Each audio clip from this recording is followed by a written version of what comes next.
വാർത്തകളിൽ ഇന്നും ഇന്നലെയും ഒക്കെ നിങ്ങൾ സജീവമായിരുന്നു. മലയാള സിനിമയിലെ നിർമ്മാതാക്കളുടെ കൂട്ടത്തിൽ അപൂർവമായി മാത്രമുള്ള വനിതകളിൽ ഒരാളാണ് സാൻഡ്ര. ആ നിലയ്ക്ക് അവർ ആ ഒരു ഗ്ലാസ് സീലിംഗ്, ഒരു സ്ഫടിക മേൽക്കൂര തകർക്കാൻ മുന്നേ തന്നെ നടന്ന ഒരു വനിത കൂടിയാണ്. അങ്ങനെയുള്ള വനിതയ്ക്കാണ് ആ സ്ഫടിക മേൽക്കൂര അവിടെ ഉണ്ട് എന്ന് തന്നെ ഉറപ്പിച്ച് പറയുന്ന ചില പുരുഷന്മാരുടെ ഭാഗത്ത് നിന്ന് ഇപ്പോൾ പ്രശ്നങ്ങൾ നേരിടേണ്ടി വരുന്നത്. എന്താണ് ഇതേക്കുറിച്ച് പറയാനുള്ളത്? എല്ലാവർക്കും നമസ്കാരം. സോറി, ഇവിടുത്തെ ഒരു ട്രാഫിക്കിലൊന്ന് സ്റ്റക്കായി പോയതാണ്. നേരത്തെ പറഞ്ഞതുപോലെ തന്നെ കഴിഞ്ഞ 2 ദിവസങ്ങളായിട്ട് ഇപ്പോൾ ഞാൻ അതിനുവേണ്ടി ഫൈറ്റ് ചെയ്തുകൊണ്ടിരിക്കുന്ന ഒരാളാണ്. ഈ 2 ദിവസത്തെ പോരാട്ടം അല്ലെങ്കിൽ ഈ കഴിഞ്ഞ ഒരു 2-3 മാസത്തെ പോരാട്ടമാണ് എല്ലാവരും കാണുന്നതെങ്കിലും കഴിഞ്ഞ 14 വർഷങ്ങളായി മലയാള സിനിമയിൽ ഞാൻ വന്ന കാലം മുതൽ നേരിടേണ്ടി വരുന്ന കുറേ പ്രശ്നങ്ങളുണ്ട്. അത് ഇപ്പം സിനിമ എന്ന് പറയുന്നത് നമ്മുടെ സമൂഹത്തിന്റെ തന്നെ ഒരു പ്രതിഫലനമായതുകൊണ്ട് ഇതൊരു നമ്മുടെ സമൂഹം ഒരു പുരുഷാധിപത്യ സമൂഹമാണ്. അത് നമ്മളെല്ലാവരും അംഗീകരിക്കുന്നു. പക്ഷെ എന്നാൽ പോലും സിനിമയിൽ അതിൻ്റെ ഒരു പ്രതിഫലനം കൂടുതലെന്ന് പറഞ്ഞു കഴിഞ്ഞാൽ സ്ത്രീകളായി മുന്നോട്ട് വരുന്ന നിർമ്മാതാക്കളാണെങ്കിലും സംവിധായകരാണെങ്കിലും ടെക്നീഷ്യൻസ് ആണെങ്കിലും എല്ലാവരും ഒരുപാട് വിവേചനങ്ങൾ നേരിടേണ്ടി വരാറുണ്ട്. അതിപ്പോ ഒരു പുരുഷൻ ചെയ്യുന്നതിന്റെ ഇരട്ടി ജോലി ഒരു സ്ത്രീ ചെയ്തെങ്കിൽ മാത്രമേ എന്തെങ്കിലും രീതിയിൽ അതൊരു അംഗീകാരം കിട്ടുകയുള്ളൂ. കാര്യം നമ്മുടെ പുരുഷ സഹപ്രവർത്തകർ ചെയ്യുന്നതിന്റെ അതേ ജോലി നമ്മൾ ചെയ്താലും നമ്മളെ ക്രിട്ടിസൈസ് ചെയ്യുന്ന, അല്ലെ നമ്മളെ എപ്പോഴും ഇവർക്കത് പറ്റുമോ, ഇവരെ കൊണ്ടത് സാധിക്കുമോ എന്ന് നോക്കി ക്രിട്ടിസൈസ് ചെയ്യുന്ന ഒരു സമൂഹത്തിലാണ് നിൽക്കുന്നത്. അപ്പോൾ അതിനെ എന്നും ഫൈറ്റ് ചെയ്ത് മുന്നോട്ട് വരിക എന്നുള്ളത് തന്നെ നടക്കുകയുള്ളൂ. അത് തന്നെ ഇപ്പോഴും ചെയ്തുകൊണ്ടിരിക്കുന്നു. എന്ന് വെച്ച് പുരുഷന്മാർക്ക് എതിരോ അല്ലെങ്കിൽ അതിന് എഗെയിൻസ്റ്റോ ഒന്നുമല്ല ആരും. നമ്മൾക്ക് വേണ്ട ഒരു സ്പേസ്, നമുക്ക് ജോലി ചെയ്യാനുള്ള ഒരു ഇടം കിട്ടുക എന്നുള്ളത് മാത്രമേ ഉള്ളൂ. നേതാവും നിർമ്മാതാവും ഒക്കെ ആയി ഈ സിനിമാ രംഗത്ത് എത്രയോ കാലമായി നിൽക്കുന്ന ഒരു വ്യക്തിക്ക് തന്നെ ഇങ്ങനെ സംഭവിക്കുന്നുണ്ടെങ്കിൽ വളരെ ജൂനിയറായ ഇന്നോ നാളെയോ മാത്രം ഈ രംഗത്തേക്ക് കടന്നു വരാവുന്നവർക്ക് എത്രത്തോളം സേഫ്റ്റി ഉണ്ടാകും എന്നുള്ളതാണ്. ഇതിന്റെ ഒരു നാൾ വഴി ഒന്ന് പറയാമോ? നിങ്ങൾ പറഞ്ഞല്ലോ ഇത് 2 ദിവസത്തിന്റെ ഒരു പോരാട്ടമല്ല നിങ്ങൾ നടത്തിക്കൊണ്ടിരിക്കുന്നത്. ഹേമ കമ്മിറ്റി റിപ്പോർട്ടിന് മുമ്പാകെ കൊടുത്ത മൊഴിയുടെ പേരിലാണ് ഇപ്പോൾ പലപ്പോഴും തൊഴിലിടങ്ങളിൽ നിങ്ങളെ പോലെയുള്ളവർ വൈരാഗ്യ ബുദ്ധിയോടെ സമീപിക്കുന്ന പുരുഷന്മാരെ നേരിടേണ്ടി വരുന്നത്.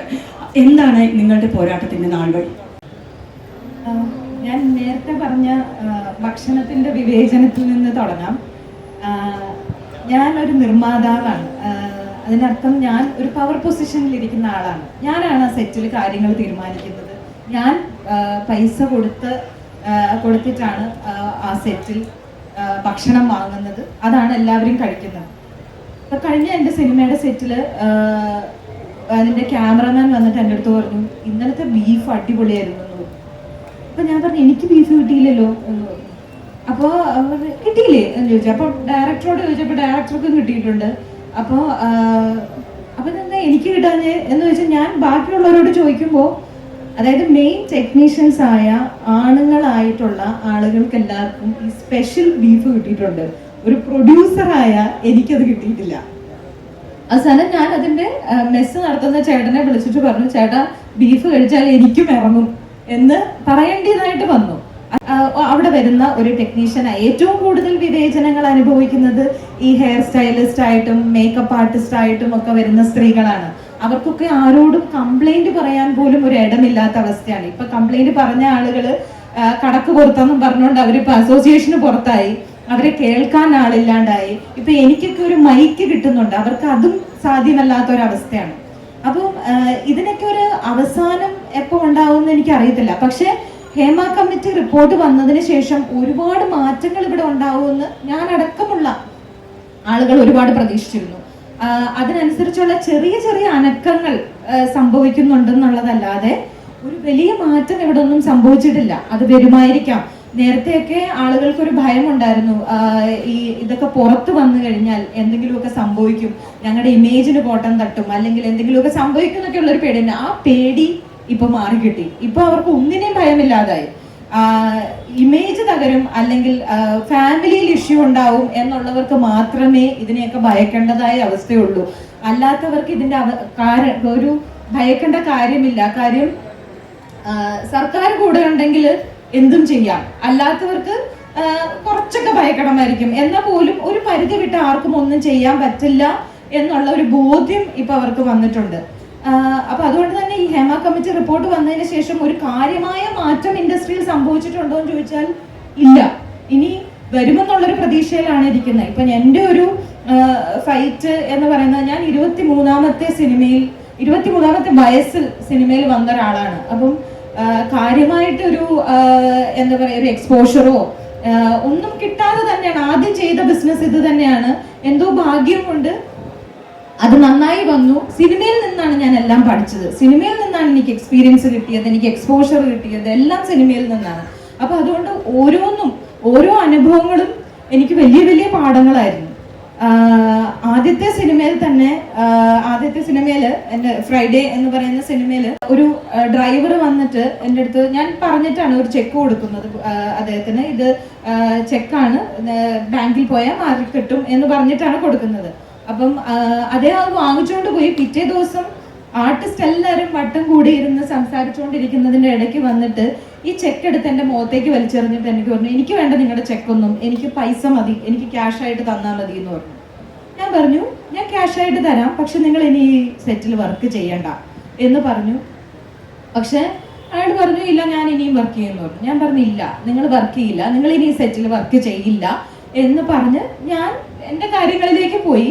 ഒരു അരമണിക്കൂർ കഴിഞ്ഞപ്പോഴേക്കും ഡയറക്ടർ ഓടി വന്നിട്ട് എൻ്റെ അടുത്ത് പറഞ്ഞു, യൂണിറ്റ് ഓഫ് ചെയ്തു എന്ന് പറഞ്ഞു. ഞാൻ പറഞ്ഞു, യൂണിറ്റ് ഓഫ് ചെയ്യൂ, എന്താ കാര്യം എന്ന് ചോദിച്ചു. അപ്പോൾ പറഞ്ഞു, എന്തോ പ്രശ്നമുണ്ട്, സാലറി ആയിട്ട് എന്തോ ഇഷ്യൂ ആയിട്ടാണ് യൂണിറ്റ് ഓഫ് ചെയ്തേക്കുന്നത്, അവർ വർക്ക് ചെയ്യുന്നില്ല എന്ന് പറയുന്നു. അപ്പോൾ ഞാൻ ഇതെന്താണെന്ന് അന്വേഷിച്ച് കഴിഞ്ഞപ്പോഴാണ് പറയുന്നത്, ഈ ഡ്രൈവറെ ഞാൻ തിരിച്ചെടുക്കാതെ ഫെഫ്ക യൂണിയനിലുള്ള ആരും എൻ്റെ സിനിമയിൽ വർക്ക് ചെയ്യില്ല. ഞാൻ പറഞ്ഞു, അങ്ങനെയാണെങ്കിൽ ഞാൻ സിനിമ ഇവിടെ നിർത്തുകയാണ്, ഞാൻ ചെയ്യുന്നില്ല. എൻ്റെ ഇറങ്ങിയ പൈസ ഇതുവരെ, അത് എൻ്റെ പ്രായത്തിൻ്റെയും കൂടെ ആയിരിക്കാം, ആ വാശിക്ക് ഞാനും പറഞ്ഞു, ഞാൻ ഇനി സിനിമ ചെയ്യുന്നില്ല, പോയ പൈസ പൊക്കോട്ടെ, ഞാൻ ചെയ്യുന്നില്ല എന്ന് പറഞ്ഞു. അപ്പോഴാണ് ആദ്യമായിട്ട് ശ്രീ ബി ഉണ്ണികൃഷ്ണന്റെ കോൾ എനിക്ക് വരുന്നത്. എന്നെ വിളിച്ചിട്ട് അദ്ദേഹം പറഞ്ഞു, സാൻഡ്ര ഇനി മലയാള സിനിമ ചെയ്യില്ല ഇങ്ങനെയാണെങ്കിൽ. അപ്പൊ ഞാൻ പറഞ്ഞു, അങ്ങനെയാണെങ്കിൽ ഞാൻ ചെയ്യുന്നില്ല എന്ന് പറഞ്ഞു. അദ്ദേഹം പറഞ്ഞു, ഈ വ്യക്തിയെ, ഈ ഡ്രൈവറെ തിരിച്ചെടുക്കാതെ നിങ്ങൾക്ക് ഈ സിനിമ ഇവിടെ കണ്ടിന്യൂ ചെയ്യാൻ പറ്റില്ല. സാരമില്ല, അദ്ദേഹത്തിനുള്ള പൈസ ഞാൻ കൊടുത്തോളാം, പക്ഷെ ഇനി അദ്ദേഹം അവിടെ വർക്ക് ചെയ്യണ്ട എന്ന് തന്നെ പറഞ്ഞു. അങ്ങനെയാണെങ്കിൽ ഫെഫ്ക യൂണിയനിൽ ആരും വർക്ക് ചെയ്യില്ല എന്ന് പറഞ്ഞ് അദ്ദേഹം ദേഷ്യപ്പെട്ട് ഫോൺ വെച്ചു. കുറച്ച് കഴിഞ്ഞ് കഴിഞ്ഞപ്പോൾ, ഒരു 10 മിനിറ്റ് കഴിഞ്ഞ് കഴിഞ്ഞപ്പോൾ അദ്ദേഹം വീണ്ടും തിരിച്ചു വിളിച്ച് എൻ്റെ അടുത്ത് പറഞ്ഞു, തീരുമാനത്തിന് എന്തെങ്കിലും മാറ്റം ഉണ്ടോ എന്ന് ചോദിച്ചു. ഞാൻ പറഞ്ഞു, ഒരു മാറ്റവും ഇല്ല, ഞാൻ സിനിമ നിർത്തുകയാണ്, ഞാൻ പ്രസ് മീറ്റ് വിളിക്കുകയാണെന്ന് പറഞ്ഞു. അപ്പം എൻ്റെ അടുത്ത് പറഞ്ഞു, അത് ചെയ്യണ്ട, അത് അദ്ദേഹത്തിന് ഫാമിലി ഉള്ളതാണ്, ഒരു സെറ്റിൽ നിന്ന് പറഞ്ഞു വിട്ടാൽ ഇഷ്യൂ ആവും എന്ന് പറഞ്ഞപ്പോൾ ശരി ഞാൻ പറഞ്ഞു, ഞാൻ പറഞ്ഞു ഇന്നൊരു ദിവസം അദ്ദേഹം വർക്ക് ചെയ്തോട്ടെ, ഇനി നാളെ മുതൽ ഇവിടെ വർക്ക് ചെയ്യണ്ട എന്ന് പറഞ്ഞു വിട്ടു. ഇതാണ് ശ്രീ ബി ഉണ്ണികൃഷ്ണനുമായിട്ട് എൻ്റെ ആദ്യത്തെ എൻകൗണ്ടർ. അത് കഴിഞ്ഞതിന് ശേഷം അദ്ദേഹം എന്നെ ഒരു ശത്രുപക്ഷത്ത് കാണുകയും പിന്നീട് ഏതൊക്കെ അവസരങ്ങൾ കിട്ടിയിട്ടുണ്ടോ അവിടെ എല്ലാം ഉപദ്രവിക്കാൻ ശ്രമിക്കുകയും ചെയ്തിട്ടുണ്ട്. പക്ഷെ അതിനെ ഇപ്പം ശ്രീ ബി ഉണ്ണികൃഷ്ണൻ എന്ന് പറയുന്ന വ്യക്തിയെ നിങ്ങൾക്ക് എല്ലാവർക്കും അറിയാം, ഫെഫ്ക യൂണിയന്റെ ജനറൽ സെക്രട്ടറിയാണ്. അദ്ദേഹം ഒരു പവർഫുൾ പൊസിഷനിൽ ഇരിക്കുന്ന ആളാണ്. ഇതേ വ്യക്തി പിന്നീട് 3 വട്ടം എന്നെ ഇതുപോലെ പബ്ലിക്കായി വെല്ലുവിളിച്ചിട്ടുള്ള ഒരാളാണ്. അതിനെ അതിജീവിക്കുക എന്ന് പറയുന്നത് ഒരു ചെറിയ കാര്യമല്ല. എന്നെ സംബന്ധിച്ചിടത്തോളം ഞാൻ ലൈഫിൽ ചെയ്തൊരു വലിയ അച്ചീവ്മെന്റ് ആയിട്ടാണ് എനിക്കിപ്പോൾ തോന്നുന്നത്. ഞാൻ ഇത്രയും നാള് ഈ ഇൻഡസ്ട്രിയിൽ പിടിച്ചു നിന്നു എന്ന് പറയുന്നത്. WCC തുടങ്ങിയ സമയത്ത് റിമ ഇന്നിവിടെ വരാനിരുന്നതായിരുന്നു. റിമ എന്നെ വിളിച്ചതാണ്, തുടങ്ങുന്നതിന് മുമ്പ് തന്നെ എന്നെ അസോസിയേഷൻ ഇതിലേക്ക് വിളിച്ചതാണ്. പക്ഷെ എനിക്ക് അന്ന് ജോയിൻ ചെയ്യുന്നതിന് എനിക്ക് 2 തടസ്സങ്ങളായിരുന്നു. ഒന്ന്, ഞാൻ ഒരു എംപ്ലോയറാണ്, ഞാൻ പ്രൊഡ്യൂസറാണ്. അപ്പം റിമ മുന്നോട്ട് വെച്ച ഒരു കാര്യം എന്ന് പറയുന്നത് തുല്യവേതനമാണ്. തുല്യവേതനം മാർക്കറ്റ് വാല്യൂവിനനുസരിച്ച് മാത്രമേ നമ്മൾക്ക് കൊടുക്കാനായിട്ട് പറ്റുള്ളൂ. അപ്പം ആ തുല്യവേതനം എനിക്ക് പ്രോമിസ് ചെയ്യാൻ പറ്റാത്തടത്തോളം ഞാൻ എങ്ങനെയാണ് അസോസിയേഷന്റെ ഭാഗമാകുക? രണ്ടാമത്തെ കാര്യം കാരവൻ ആയിരുന്നു. കാരവൻ എൻ്റെ സിനിമയിൽ അഭിനയിച്ചിട്ടുള്ള മറ്റ് ഫീമെയിൽ ആർട്ടിസ്റ്റുകൾ തന്നെ അതിൽ അഭിനയിച്ച മറ്റ് ക്യാരക്ടർ ആർട്ടിസ്റ്റുകളെ അതേ ക്യാരവൻ ഉപയോഗിക്കാൻ സമ്മതിക്കാതെ ഇരിക്കുന്നത് ഞാൻ കണ്ടിട്ടുണ്ട്. അപ്പോൾ അത് അവിടെ ഒരു നീതി നിഷേധം ഉള്ളതുപോലെ എനിക്ക് തോന്നിയിട്ടുണ്ട്. അങ്ങനെ ഈ രണ്ട് കാര്യങ്ങളിൽ എനിക്കൊരു അഭിപ്രായമാണ് ഞാൻ WCC ജോയിൻ ചെയ്യാതെ ഇരുന്നത് തുടക്കത്തിൽ. അതിനുശേഷം ഇവർ ചെയ്ത പല പ്രവൃത്തികളും അഭിനന്ദനം അർഹിക്കുന്ന കാര്യങ്ങളാണ്. പ്രത്യേകിച്ച് ഹേമ കമ്മിറ്റി രൂപീകരിച്ചത് അത് ഇവരുടെ ഏറ്റവും വലിയൊരു എഫേർട്ടാണ്. പക്ഷെ ചില വിഷയങ്ങളിൽ പ്രതികരിക്കാതിരിക്കുന്നതിൽ എനിക്ക് വിഷമം തോന്നിയിട്ടുണ്ട്. ഇപ്പോ വിനായകന്റെ വിഷയത്തിൽ അല്ലെ, എനിക്കൊരു ഇഷ്യൂ വന്ന സമയത്ത് എന്നെ വിളിക്കാഞ്ഞപ്പോൾ, എന്നോട് വിളിച്ചൊന്ന് അന്വേഷിക്കാതിരുന്നപ്പോൾ എനിക്ക് സങ്കടം തോന്നിയിട്ടുണ്ട്. ഞാനത് പബ്ലിക്കായി പോസ്റ്റ് ചെയ്തിട്ടുള്ള ഒരാളും കൂടെയാണ്.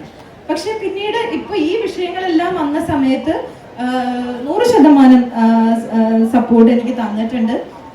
എന്ന് വെച്ച് എന്നോട് അതിൽ ജോയിൻ ചെയ്യാനായിട്ട് നിർബന്ധിക്കുകയോ പറയുകയോ ഒന്നും ചെയ്തിട്ടില്ല. പക്ഷെ അവരുടെ ഒരു സ്ത്രീ എന്ന നിലയിൽ ഞാൻ പോരാടുന്നതിനെ അവർ അപ്രീഷിയേറ്റ് ചെയ്യും, എൻ്റെ കൂടെ നിൽക്കുകയും ചെയ്യാനായിട്ട് ശ്രമിച്ചിട്ടുണ്ട്. റിമ ആ പറഞ്ഞതിലെ ജെൻഡറും ആ രാഷ്ട്രീയവും മനസ്സിലാക്കാതെ പൊരിച്ച മീനിന്റെ പേരിൽ റിമയെ ട്രോളുന്ന, ഇപ്പോഴും ട്രോളിക്കൊണ്ടിരിക്കുന്ന സൊസൈറ്റിയിലാണ് സാന്ദ്ര പറയുന്നത് സെറ്റിലെ പുരുഷന്മാർക്കും പ്രധാനപ്പെട്ടവർ എന്ന് അവർ തീരുമാനിച്ച ആളുകൾക്കും മാത്രം ബീഫ് കൊടുത്തു, സാന്ദ്രയ്ക്ക് തന്നില്ല എന്ന്.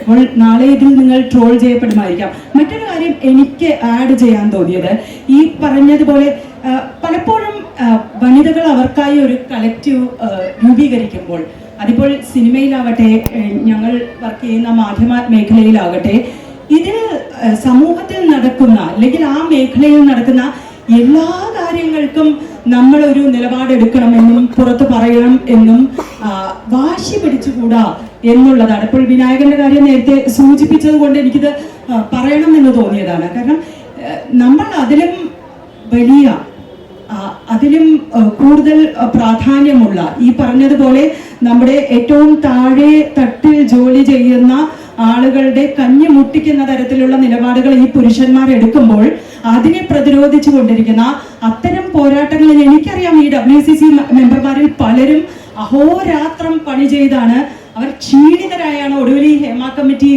റിപ്പോർട്ട് ഇത്ര കാലം കഴിഞ്ഞ് പുറത്തുവിട്ടത്.